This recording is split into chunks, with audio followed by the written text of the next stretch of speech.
On a recent Sunday in Washington, new Catholics are christened. I baptize you in the name of the Father.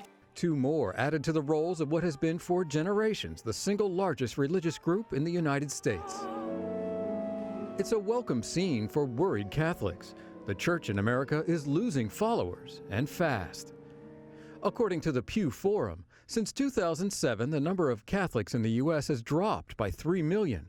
Roughly 41 million people, more than 1 in 10 Americans, now call themselves former Catholics. In New York, the church has been forced to close 72 parishes in the last year alone. Why is it happening?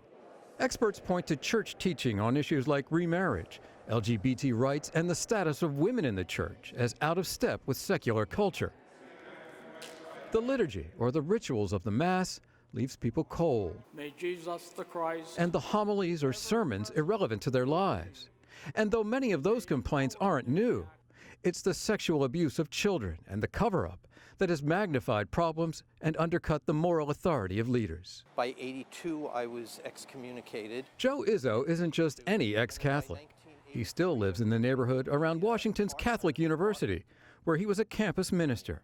And this was the day of my investiture when I got the habit. As a young man in 1965, Izzo became a Xaverian Brother, a teaching order.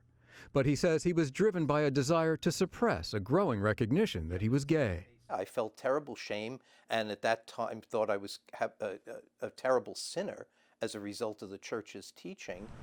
When Izzo started counseling gay students and staff at Catholic, he was forced out, not just from his job, but from the church. Izzo says he's found new spirituality as a Quaker, but he's still angry with Francis's predecessor, Pope Benedict, when he was known as Cardinal Ratzinger.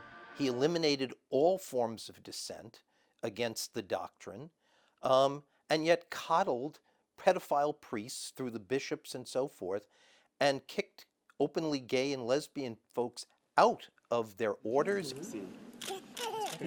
Now comes a new pope, Francis, and his emphasis on the spiritual and not the strictures of doctrine that has many Catholics hoping that the Francis effect can reverse the slide. But even church advocates say reform has to start at the local level. So if people are attracted to the church by Pope Francis, and then they walk into a parish and they don't find Pope Francis, instead they find some old fogey who's acts like a judgmental bureaucrat, they're going to turn around and leave again and never come back. He won't bring everyone back. But for many of the faithful, there's hope that Pope Francis can bring new life to a church in trouble.